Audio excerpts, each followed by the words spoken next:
Sveiki, gerbiami susirinkusieji. Aš taip nustebau, iš tikrųjų gavęs kvietimą, nes matau dabar taip pirmoje dalyje daugiau tokį iš teologinės pusės viską žiūrėjote, o aš esu filologijos specialistas, tai jūs taip jau neįsižeiskite, aš truputį kitais pjūviais pažiūrėsim, nes nacionalinis saugumas yra susijęs su karu. Tai aš kaip vilkėdamas uniformą truputėlį papasakosiu, kaip aš įsivaizduoju visą tai, nes mes kitą kartą nesuprantame, kokioje aplinkoje kariaujame. Tai reikia suprasti, kad karas vyksta sausumoje, jūroje, ore, kosmose. Ir yra ne fizinės rytis, apie kurias šnekėti reikia truputėlį suprasti ir turėti smegenų. Tai yra ir kibernetinė erdvė, yra informacinė erdvė, o informacinėje erdvėje matome, kad kariaujame jau ne vienerius metus. Turbūt, kai subyrėjo Sovietų sąjunga, ir taip apskritai turbūt vakarų pasaulis laimėjo ekonominę kovą šalto karo metu, bet ideologinė dėja pralošė ir visą tai dabar duoda mūsų rytiečiams pakankamai nemažai dividendų. Ir mažai šnekame apie kognityvinę erdvę. Tai aš truputėlį norėčiau užsiplėsti apie kognityvinę erdvę. Kasgi tai yra kognityvinė erdvė, tai yra mūsų vidus. Mūsų vidus, nes tai bus apie norą kovoti. Ar iš vis bus tų patriotų, kurie eis ginti tėvynę. Nes yra specialūs žmonės, kurie tam paruošti ir specialiai sušukuoti. Kasgi įeina į kognityvinę erdvę, tai yra moksliniai pasiekimai, tai yra kultūra mūsų, tai yra išsilavinimas, koks yra išsilavinimo lygmuo, žinių lygis, kokią mes suteikiame mokykloje, ar tai yra uabas, ar iš tikrųjų žmonės išmokome, religija, ar žmonės tikintis yra, ar bažnyčia devalvuota iki filatelistų būrelio, informacijos suvokimas, per kur mes gaunam informaciją, kokią informaciją, ir tada gaunasi mūsų elgsena, ir visą tai galima iš tikrųjų išprognozuoti. Ir pagal refleksinės kontrolės metodus, kurie yra naudojami iš Rusijos pusės prieš mus, iš tikrųjų aš matau, kad esame tikrai dar stipriai nepasiruošę. Ir mūsų, aišku, veikia globali aplinka. Nes pamenu, kad kai kurias skaidrės aš kur dabar rodysiu, aš dariau 2008 metais, kai dirbau Briuselyje, dabar yra 2024 metai. Ir aš kai rodžiau paskutinius 10 metų, šitas skaidrės daug kas juokėsi. Tai juoktis nereikia, aš šventai įsitikinęs, kad taip įvyks. Tai galimi scenarijai, kaip subyrėjo Sovietų sąjunga, mes visat kariuomenėje, nes aš nuo 92 metų, tai visgi jau yra 33 metai, prasidėjo mano tarnybos, visą šnekėdavome apie 4 scenarius, apie hibridinį karą, kad pradžio informaciniai karai, po to kokias dujas užsuka, elektrą atjungia, šantažuoja, grobia ir taip toliau. Tai yra suplanuota arba staigi ataka, tai yra kai mes, kaip matome, kaip Ukraina jau konstatavom, kad puls 22 metais jau prieš kelis mėnesius, tai žvalgyba pamatė, yra tam tikri indikatoriai ir staigi ataka, kai mes nepastebime, ten kažkur tai koks tūkstantukas Vagnerio karių iš Baltarusijos staigiai kerta sieną, mūsų pasieniečius ištaško ir paima kokias 3 gyvenvietės ir mes tada esame labai stipriai įkliuvę. Tada atjungimas nuo gamtinių išteklių, nes visgi karas buvo kitoks, matėme pastarosius 20 metų družbą, kai buvo družba užsukta, supratome, kad jokios čia družbos nėra ir būt negali. Ir kad elektra, dujos ir nafta visgi tai yra ginklas, nes tai yra dideli pinigai. Kaip ir dabar, ir vyksta karas, krenta raketos į Ukrainą, išardai tą raketą, kai kurias dalis nesprogusius, 80% detalių yra iš vakarų. Gyventojų sampratos ir požiūrio keitimas. Va čia ir prieiname prie kognityvinio mūšio lauko, kad tu nenorėtum kariauti, kad pas tave nebūtų tėvynės, kad žodis patriotizmas būtų sušluotas iš vis po kilimu ir mes tai padarėme ir 30 metų laikėme pakišę po kilimu. Ir dabar patriotizmą, kai pradėjome šnekėti, ir pamenu Vilniui, eidome su Gedimino stulpais saktimi, tenais su Vyčiu 23-24 metai, juokdavosi patriotai, durneliai, nereikia gariūnuose virinti pinigus. Tai jau buvome patriotizmą devalvavę irgi lygiai taip pat iki botanikų filatelistų būrelio lygio. Niekas maždaug buvo įkvailelis. Tai va dabar nuo 22 metų sakyčiau, yra pakilimas. 14 metais atsigavome, truputėlį supratome, 2008 metus pramiegojome, dabar truputėlį yra pakilimas. Taigi karinę galią sudaro 3 komponentai, tai yra koncepcinis, tai yra planai, ką mes ginsime, esame NATO nariai, tai yra NATO planai, doktrinos. Aš kažkada perskaičiau profesoriaus Jokubaičio tam tikrą straipsnį, jisai ten siūlė Lietuvą pervadinti copy-paste lendu. Aš pritarčiau, viską nusikopijavome. Totaliai viską išsivertėm iš amerikietiškų field manualų pažodžiui. Tada yra fizinis komponentas, tai yra kariai, tai kiek mūsų yra. Tada yra ginkluotė technika, kuri priklauso tiesiogiai nuo procentų, kurie mums yra skiriami gynybai. Tada yra logistika, atidarai sandėlį, pasižiūri, kiek turi sauso davinio, kiek šovinių, kiek ginklų ir tada supranti, kiek galėsi įsilaikyti. Nes logistika tau padiktuos tai, kad tu gali. Ir moralinis komponentas, apie kurį irgi mažai šnekame, tai yra motyvacija. Ar žmonės ateina savo noru, ar varu suvaryti? Vadyba. Kas vadovauja, kokius stilius mes naudojame? Ar vadovauja tvirtą turintis lietuvišką nugarkaulį žmonės, ar minkštakliniai dvėselenos, tai labai nuo to priklauso. Nes kai reikės kariauti čia, reikės paskui kažką tai sekti, tu neisi paskui amebą. Ir ten buvo biologijos vadovėlį, bestuburė, ameba ir klumpelė. Nori iš tikrųjų, kad biški būtų rimtesni žmonės. Kasgi tai yra moralė? Tai yra karių skaičius, nes ar 330 tūkstančių visgi skiriasi, apginklavimas, ar tu turi naują ginkluotę ar seną ginkluotę, nes kai šaudai į taikinius, kurie tau neatšaudo, tai viskas tvarkoje, bet kai taikiniai pradėjo šaudyti atgalios, suprasi, kad nori naujos ginkluotės. Apmokymas, ar ruošiesi iš tikrųjų karui, ar užsiminėjai 3 dalykais – popierius, powerpointas, pašnekesiai vedantis į nieką. 3P reikia atmintinai išmokti.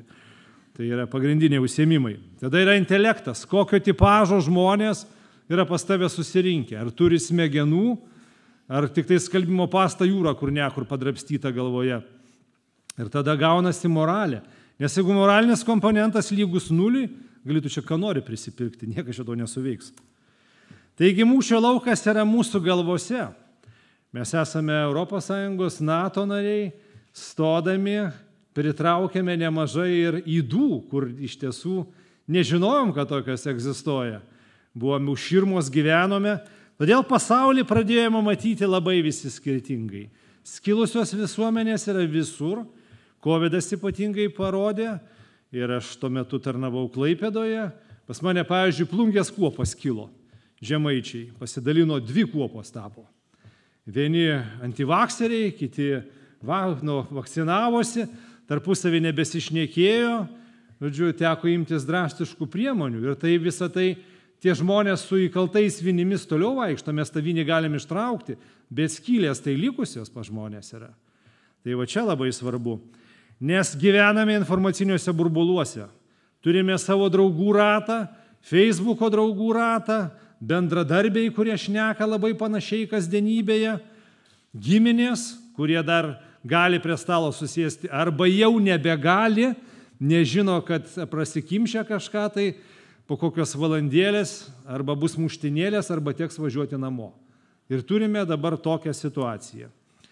Kodėl visą tai įvyko? Berlyno siena. Tai jeigu paskaityti profesoriaus Landsbergio vieną knygą, ten jisai kaip jaunas mokslininkas nuvažiavo 59 metais berods į demokratinę Vokietiją, ten buvo iš abiejų Vokietijų studentai. Ir jie ten prie lauželio, matyt, irgi vakare truputėlį alaus kokio išgėrė ir pradėjo šnekėti ir turbūt nuėjo į politinės temas. Jis sako, visad galvojau, kad yra viena vokiečių tauta. O praėjo tik tai gal 15-20 metų po karo ir suprato, kad yra 2 vokiečių tautos. Tai ideologija visgi daug ką padaro. Tu žmonės gali pakeisti. Iš žmogaus, kaip iš plastelino, ypatingai jauno, gali nulipdyti žmogų, bet gali ir špygą. Ir matosi, kad nemažai špygų gavosi.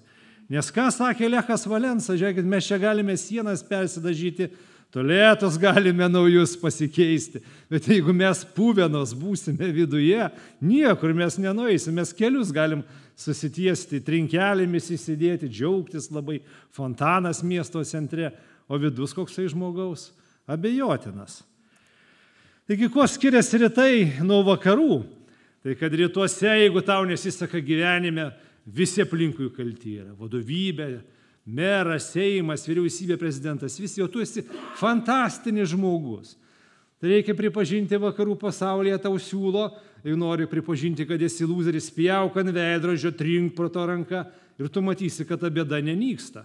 Tu esi ta bėda didžiausia, tai jau turi keistis, o ne kaltinti visus aplinkui, kad tau nesiseka. Taigi gyvenimo svajonė kokiegi buvo. Ne, čia yra gal kažkas iš Kauno? Pakelkit rankas. Ne. O, tai ką vogėt? Ką vogėt ar ne tuo metu? Tai va, tai gyvenimo svajonė kokiagi buvo. Ne, pinigai, X6, namas kažkoks tai, ne. Tik apie tai buvo šnekama, į kokį kabinetą benueisi, šnekama statau namą ir kokį turiu blatną nusipirkęs išmanųjį telefoną. Tai o taip po truputėlį augome, nes subirėjus vertybės, va ką aš ir prieš tai minėjau, kad vertybės yra tuščia dabar yra. Apie kažką tai šnekam, kažkoks tai laivas, ne, kur kažkas tai ten siubuoja, bet kas yra tos vertybės, o sovietinės vertybės kokiosgi buvo. Ne, tai yra kleptokratinė šalis, perlip per kitą, nesiskaityk su žmonėmis, žmogus niekasgi buvo. Būk apsukrus, nesumokėk mokesčių. Jeigu dar darbe kažką tai pavogiai, tai iš vis yra fantastika. Nešk namo kuo greičiau, ne? Tai apgauk. Ir va vieną dieną, supranti, ateina nepriklausomybė. Ir tu pasikeiti kepurę, švarką užsimauni kažkokį tai, o vertybės tai lieka visas tas. 2017 metais buvo tyrimas, tai kokios tos vertybės vyrauja Lietuvoje, tai yra šeima, laisvė, darbas, ryšys su gamta, pripažinimo siekis, išsilavinimas ir paskutinėje vietoje yra pagarba tradicijoms ir istorijai. Iškestos tradicijos, nes gyvenome bajorų Lietuvoje, kai sulenkėjęs bajoras žiūrėjo turbūt nuo kalniuko, kaip kažkokia tai keista lietuviška kalba valstiečiai savo dainas dainuoja ir šokių šoka. Tai va čia yra viso to pasiekmės. Vakarietiškos vertybės, tai yra vakarietiška laisvė, gerovė ir pabrėžiu gyvenimo kokybė. Tokios gyvenimo kokybės, kokia yra dabar, niekada Lietuvoje nebuvo.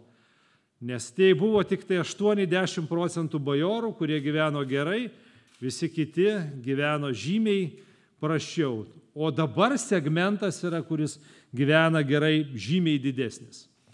Pagarba žmogui, pakantumas, tolerancija ir spalvoms kūno ir kitai minčiai, nes dabar matome, kad jau kitai minčiai, jau jeigu tu nebešoki pagal mažumos dūdelę, tai jau kažkaip tai nebegerai, tu čia kažkoks tai keistas, nemeistriminis, tu dar kažkaip užaštrini situaciją ir kitaip galvoji, tai čia, chebra, mes ne dėl to sąjūdžio mitingė stovėjome. Jau čia paaiškinti mums šitoj vietoj nepaeis. Ir jeigu kas jau ten galvoja aiškinti, tai tegul jau gerai pagalvoja. Tada yra pagalba ir įsiklausimas, kodėl padedam ukrainiečiams, nes tikim, kad jeigu padedam kažkam, tai kiti padės. Ir svetimo skausmo nebūna, bet matote vėlgi tas skausmas, jeigu pats nesi tokio potyrio turėjęs, sunkiai suprasi kitą. Kol neužlipsi ant grėblio ir negausi per veidą su kotu, kažkaip sunkiai gaunasi suprasti. Todėl truputį užtruks, kai kurie dalykai užtruks, nes Mozė irgi izraelitus vedžiojo po dykumą 40 metų ir svarbiausia reikia pakeisti žmogų, požiūrį į žmogų, vertybės, jų atliekamą darbą.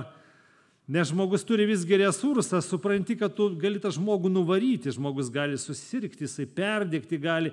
Ir tas vidus neveltui, sako, mokslas nagrinėja žmogaus išorę, o mena žmogaus vidų. Ir tie vidus yra labai visi skirtingi. Ir žmogui gali nusibosti, lojalumo nei organizacijai, nei šaliai nieko nebeliko. Žmogus padirba metus, išeina, nepatinka, išvažiuoja į Dubliną, į Londoną, spjauna ten, kitur išvažiuoja. Taigi, kaip vystėsi pasaulis, tai kokie buvo tokie metai, kur buvo lūžiai, tai sakyčiau 30 metai, tai yra pramoninė greita gamyba, 60 metai yra greiti lėktuvai, kai galėjai sėsti į lėktuvą, nuskristi iš Prancūzijos į konferenciją Ameriką ir vakare grįžti. Tada atsirado kompiuteris ir mobilusis telefonas 90 metais. Pas mus gerokai turbūt vėliau visą tai. Ir tada atsirado pats baisiausias dalykas – išmanusis telefonas, kuris yra kompiuteris. Žmonės nebeturi nei televizorių žiūri. Viskas yra TikTokas, Facebookas, Instagramas, Telegramas, YouTube'as ir per čia žmonės gauna informaciją. Čia jie programuojasi ir jeigu tik yra pertrauka kažkur, nueini į ligoninę vaikų, niekas ten nevyksta. Žodžiu, visi guli ramiai, tapšnoja, žiūri, anksčiau buvo lakstė, ten, žodžiu, vienas kitą gaudė, tylų, ramu. Nuvažiuoja į kareivinės pas amerikiečius vakare, atrodo, kad mirė, kuopo, nėra ten nieko, jokių kareivių. Visi išmaniuojam telefonę kažką tai žiūrinėja, toks gyvenimas. Per ten žmonės gauna informaciją ir ten jie suklysta. Ten jiems tokių informacijų pameta, kad tikrai kitą kartą pasižiūri, uždaras Facebooko grupės, mes turim programinį įrangą, truputį pasižiūrim raktinius žodžius, raktinės frazes, nusinuodijo žmonės, bet kažkas jos nunuodijo. Tai yra tam tikros jėgos, kurios nuodija žmonės, tai yra perprogramuoja, kad jie netikėtų nei valstybė, nei savimi, nei nieku apskritai. Taigi, kas yra tautinis auklėjimas pagal profesorių Antaną Maceiną, aš perskaičiau įdėmiai visą jo daktaro disertaciją nuo A iki Z. Ir tai dariau prieš kokių 20 metų, nes supratau, kad prieš kokių 30 metų, ką aš čia sakau, 20. Laikas greitai bėga jau visgi. Ten visur akcentai yra sudėti, viskas prasideda šeimoje, darželyje, šnekama apie tai, apie patriotizmą, vėliavos keliamos, himnai giedami. Mes čia su Seimo nare buvome kadetų licėjaus gimnazijos atidarime, rugsėjo 1 dieną profesorius Rakutis irgi dalyvavo. Buvom pasibaisėję, gal kokie 5% ar 10% Žemaitijų gieda himną. Dar žodžių nemoka arba gieda. O Kaune nuvažiuoja 100%. Nemačiau Kaune, kad nors vienas negiedotų himno per kokią valstybinę šventę ar Šaulių sąjungos priesaiką. Kaip skiriasi kraštai? Kas nutiko su tais kraštais? Ten kažkas tai su jais kažką padarė. Persuko, perprogramavo.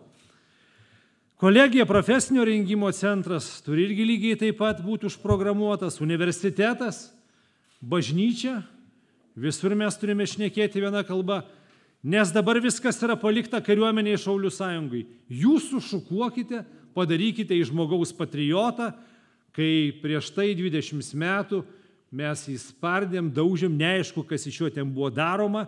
Vienas vienaip šnekėjo, kitas trečiaip šnekėjo, 15 kartų programą keitėm, reformavom kažką tai.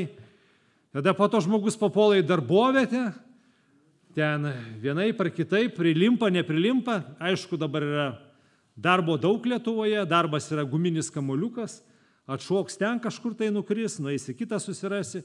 Ir labai svarbu medijos. Medijos ir mes matome, kad mūsų netgi vedantieji portalai percituoja rusų KGB-šnikų straipsnius pamestus. Ir tai ypatingai yra savaitgaliais, pavyzdžiui, Baltarusių KGB vadovas teigia, kad lietuviai šią naktį puolė Minską kamikadzėmis dronais. Ir tai mes perspausdiname į vedantį portalą. Ir po to patys neigiame. Ne, taigi mes negaminame tokių ir taip toliau. Tai va iki tokio lygio esame nusivažiavę. Tai turime dar daug kur dirbti. Kasgi apjungia Lietuvos žmonės? Mes norėjome, kad tai būtų partizanų Lietuva. Bet žiūrėjom, kad jinai nueina po truputėlį partizanų Lietuva.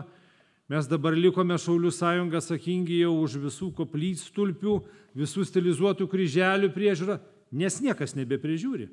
Turėtų savivaldybės ar kažkas tai, kur visur mes, visur, kur tik tai begali būti, miško gilumoje, pasidarę žemėlapį, susižymėję, einame ir darome. O kas bus, kai mūsų nebus?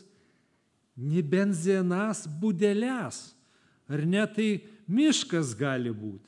Prantai, jeigu mūsų nebus. Tai bus labai liūdna. Taigi etnografinis lietuviškumas, kalba, tautosaka, papročiai, tradicijos, gyvenimo būdas. Va čia turėtų būti labai svarbu, va visi šitie va žodžiai. Aišku, galima ir pasidžiaugti. Aš čia tokį pavyzdį turiu oranžinių dviračių. Buvo toks meras kažkada Vilniuje mano gimtinėje Zuokas. Jis padarė tokią akciją. Oranžinių dviračių, žodžiu, nupirko dviračių. Sakė, dabar čia atsisėsite to dviračių, nuvažiuosite, už kampo ten kažkur paliksite. Ir tai kitas žmogus pasiims, irgi pasinaudos. Kas gavosi 2001 metais? Kelios dienos, nei vieno dviračio. Visus išvogė, žodžiu, nesigavo, nepaėjo. Aišku, po to ateina 2004 metai, kai daug žmonių, kurie galbūt neypatingai buvo žmonėmis, emigravo į Europos Sąjungą. Ačiū Dievui, kad iš tikrųjų nemažai išvažiavusių yra. Tai 2013 metais vėlgi padarė panašią akciją. Aišku, ten jau banko kortelę, ten reikėjo ten įsikišti, bet kaip mesgi turim tokią storą vielą, kur bolševikus mušiam. Kaip vadinasi, laužtuvas. O, laužtuvas. Taigi turime laužtuvą, galime išlaužti ir panašiai. Tai niekas nieko neįlaužė, nei dar kažką tai darė, tai parodo, kad truputėlį žmonės bręsta, kaip bebūtų. Elgsena žmogaus keičiasi, reiškia ir vidus po truputėlį programuojasi. Nepaisant to, kad ten to kognityvinio disonanso yra, taip kad žmogus, kaip ir vadovai, reikia suprasti, vis tiek kovoja savyje. Ir ant vieno peties yra velnės, ant kito angelas ir kur tu ten tą duosi meduolį, kuriam atsikasti. Tam duodi atsikasti, tam ir tokį balansą turi. Reikia didžiuotis, ko esi. Aš tai visgi galvoju, kad dviejų akmens skaldžių, kai paklausė, tai vienas sakė, skaldo akmenys į luitus, tarsi juodadarbis esu, dirbu sunku darbą, o antrasis atsakė, kad aš priklausau brigadai, kuris stato katedrą, galbūt Reimso katedrą, kur tikintieji važiuos 1000 metų, jinai stovės, visi melsis, ten trauks ir didžiuosis. Taip, kad irgi turime didžiuotis to, ko esame ir tikrai pakelti savo uodegą, nes kas kitas tai padarys. Tai ačiū visiems, kad susirinkote, klausote ir geros jums kloties.